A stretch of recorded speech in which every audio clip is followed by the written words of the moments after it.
All right, we'll go ahead and get started. Again, much like we had going into the South Florida game, our bye week, I think last week was very productive in terms of being really 2 weeks out for our student athletes from beginning their finals. Getting, at this point, I think every football program in the country is a little bit beat up, as we are as well, so getting our guys as fresh and as healthy as they possibly can at this time of the year, and then beginning preparation for Tulsa this week. So our coaches went on the road recruiting last Friday and a few out Saturday as well, and certainly look forward to the game this weekend. Any questions?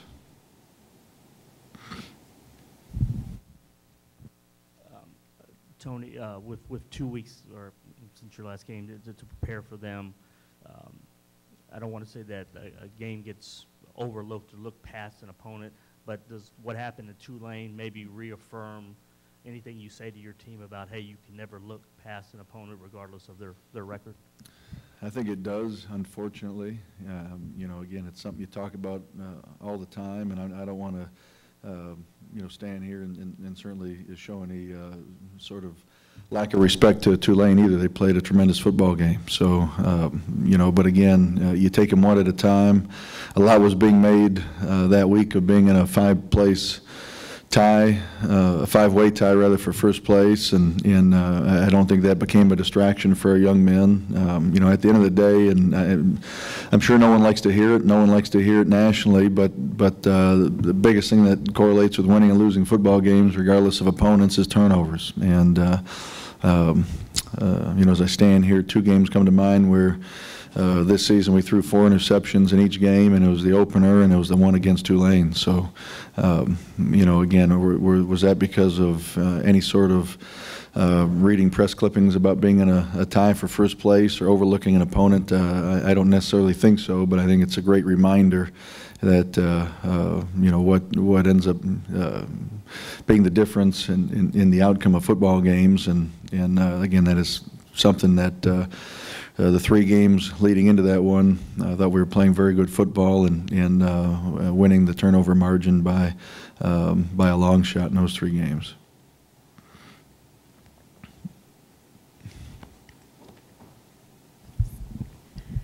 Hey, Coach, you talked about the importance of just getting everyone healthy, but how is the health? I mean, how is everyone looking in practice, and how have the practices been for you? Well, when you talk about our health right now, you know, we went through about a 10-day period, really at the halfway point of the season, where we lost 3 starters. You know, Daniel Spencer in practice prior to the Memphis game, and then in the Memphis game, Derek Matthews and Lee Hightower for the season, and that really was the halfway point of the year. And I think it goes without saying how impactful those losses were for us in a leadership standpoint, and certainly in a production standpoint. And I think you know, when a young man has a season-ending injury which requires surgery, his routine within your program does a complete 180. You know, he's in the training room constantly, rehabbing leading up to the surgery. When the surgery takes place, they have family come in town, and he's going to miss a lot of class period just you know, immediately following the surgery. So he's not. Young men like that aren't in meetings. They're not standing out there at practice encouraging their teammates. They, for a few weeks, they again, they're certainly a part of the program, and those young men have been traveling with us still on away games when they can medically, and have been traveling, going with the team for home games. But in terms of their involvement around the program, it gets pretty diminished significantly. So. And again, I hope I'm answering your question. When you ask how our health is, you know, the guys that are still playing this season, their health at this point is as good as it can be. I mentioned Trayvon Stewart because he was banged up a few weeks ago. He's back at full strength and practiced all last week. We had 3 young men that suffered head injuries in our game last week that did not practice last week for us, that were cleared medically this morning and will resume practicing with us this afternoon. So our health is good for the young men that are having suffered injuries where they've been out for the remainder of this season. Have you seen anyone step up lately that that stood out to you or that's really helped? Well, I've said this for a few months now, and I still believe it. And we've got great leadership from within. Again, just referencing your previous question, losing a Daniel Spencer and a Derek Matthews for the season, and talking about how they're not around as much due to the injuries and the surgery and the rehab. Those were obviously two senior captains for us. Lee Hightower, although this was his first year competing in games for us, was a defensive leader for us. But we still have great leadership from within our program right now. So and I'm going to mention a couple guys like a Gavin Stansberry and a Ben Dew, young men that have only been in our program a few months, but they have become leaders for us in the short time they've been a part of our program. But again, the young men you'd think, the Kenneth Farrows, the Joey Mbus, Ephraim Oliphant has been a leader for us, although not a captain now. With the loss of Derek Matthews, he's really taken on that more of a leadership role within the linebacking group. Trayvon Stewart, again, was banged up a few weeks ago, and again, junior captain for us. And then Bryce Redmond on the offensive side of the ball. So we've got leaders. I didn't, there's probably another dozen I could mention that aren't our captains and maybe not necessarily seniors.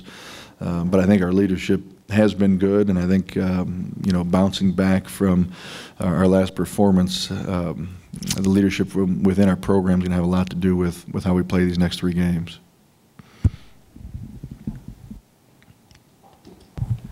Tony, a lot of those guys you mentioned, are seniors, and to this weekend is senior day. I know it's time for reflections or after the season, but since it is senior day, can you just speak to what that group of seniors has done? I believe they have a chance to be the second winningest group ever in school history, and that's quite an accomplishment. Well, they've, when you talk about this senior class, and it's true what I'm about to say every year, we've got some men like a Gavin Stansbury that's been here 3 months. And we've got some young men in our program, like Shane Ross comes to mind that's been here just about as long as I've been here, and certainly everything in between. We've had young men that we recruited directly out of high school that have been here 4 or 5 years. We've got transfers. Shane Ross was actually a transfer. A lot of people don't know or remember that, but all the way up through Gavin Stansbury. We've got junior college transfers as well. So they've all taken different paths to get here, if you will. They've all got different stories. And as an assistant for some of the young men that came in here out of high school, I was able to recruit a number of these young men as an assistant and sit in their homes and go through that process. And Joey Mbu comes to mind. I sat in his home probably 5 or 6 times throughout the recruiting process his senior year of high school. So I tell our guys all the time that the time flies by. It seems like you just got here, and all of a sudden now you're a senior, and right now as I stand up here, I think, and we've talked about this, we had a meeting a couple weeks ago with our seniors about a couple different things, and right as I stand here, we're probably guaranteed somewhere around 17, 18 days left of this football season. So, again, what they've done. And as you asked me that question, you put in the second all-time winningest class, or however you phrase that, and the things they've done and what they've meant to our school and our football program and our athletic department. I think the memories that they've made, the friendships they've made, and the growth they've made individually are things that I know we're very, very proud of.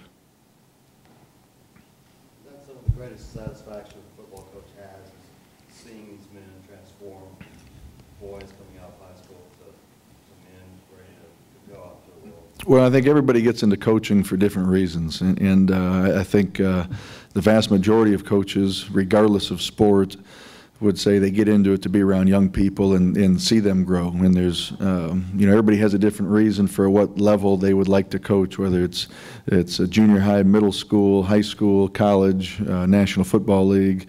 You know, so for us, for me personally, it's you get great satisfaction when you're able to see a young man and start building relationships when he's 16, 17 years old. He comes to your program and again continues to grow. And we talk about this being a chapter of their lives where they're going to leave their families, leave their parents, and come to our program. And as coaches, we end up being father figures for a lot of our student athletes. And they come to us. You know, they'll come to us and ask us how to teach them how to throw and catch and tackle, and they'll come to us just as often and talking about things that they have going on in their lives and how to handle situations and things with family and friends and school. And so it's a period of their lives, kind of that 18 to 22 year-old period that certainly a lot of us in this room have gone through already, where they're still developing. And you know, you get satisfaction as a coach. You know, I was fortunate my first college job to be at Texas State. We used to be Southwest Texas State, and again, I was 23, 24, 25 years old, coaching 20 and 21-year-olds, and now being back in the state of Texas for the last 7 years. And being 42 years old now, I've got the chance to get reacquainted with a lot of young men I coached when I was 24, 25 years old that are now in their late 30s and possibly 40 years old, that are fathers and husbands and successful businessmen or coaches themselves. So that's a big part of, again, why you get into coaching, to hope that you have an influence on their lives along the way, and maybe you've affected them down the road as being a better father, maybe a better husband, or successful in the real world at some point along the way. Tony, not to single out any particular seniors, but in terms of maybe interesting relationships, Rowdy and Bryce have been on that line. Mm-hmm. For 3 years, and they seem to have a really special off-field relationship. Have you been privy to just watching them, and you know, with Rowdy and his family, and how Bryce, they kind of it's become more than just teammates when it comes to those two? Well, and you know, you mentioned Bryce Redmond, Rowdy Harper, and in the building relationship part of our recruiting process, we talk to young men all the time, individually and as groups, and even their families, about as good of high school friends as they have right now, meaning as they're in high school. They're lifelong friends. The men that are going to be standing next to them in their weddings are going to be 3 or 4 young men that they haven't even met yet. They don't even know their name at that point, and they're going to be their college teammates. And I think when you talk about Rowdy and Bryce, I think that's a great example of it. You know, one's from East Texas, one's from Oklahoma, and they both came here, were certainly recruited here, and had opportunities to go to those other programs, and made the decision to come to Houston, and have had great careers. I think Bryce is going to be a 3-year starter, and Rowdy is a 4-year starter on the offensive line, and you know, they're I could use the word inseparable. And again, Rowdy's married and has a family, but those two, when they're around our program, are you know, they sit by each other in team meetings, and they certainly sit next to each other in position meetings, and they line up next to each other out on the field. So I think without question that's a lifelong friendship that has been made here in our program, and that's again, that's special to see as coaches. Some of these players extra special to you because they trusted you after the coaching change. They said, we trust you to get us to where we want to be, both as athletes and people. You know, it's an interesting question. You know, I think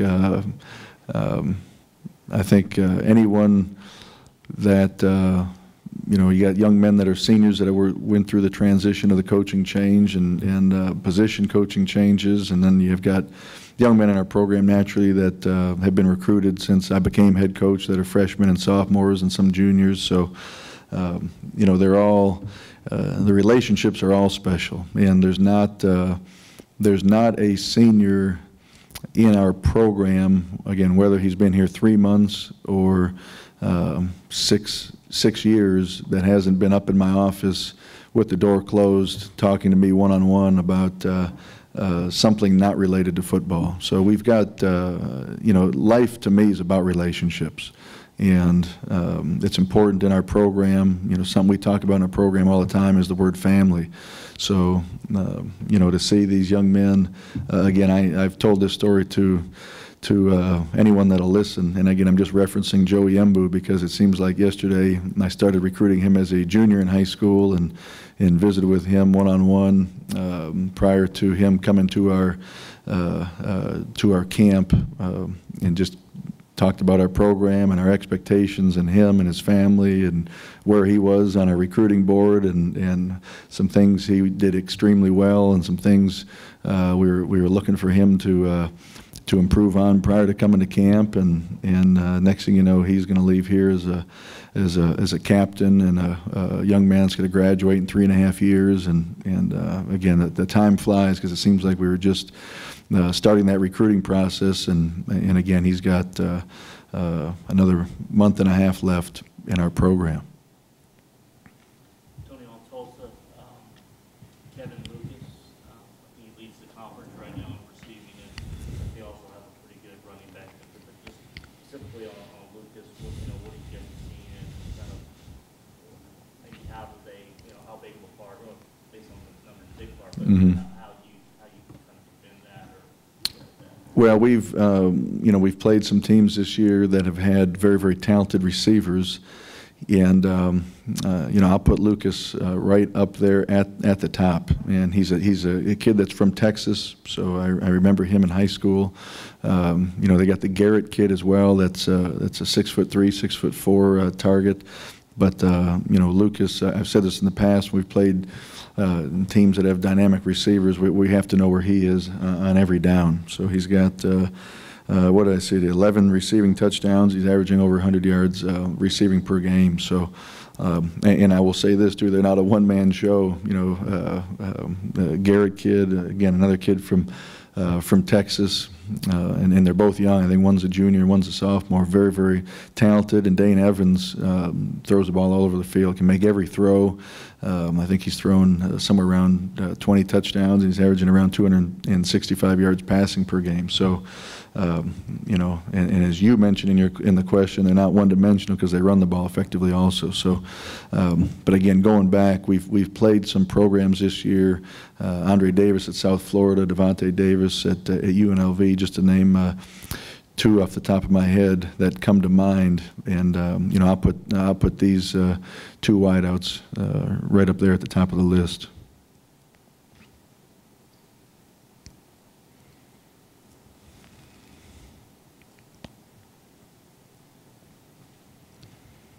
Anything else? All right, thank you.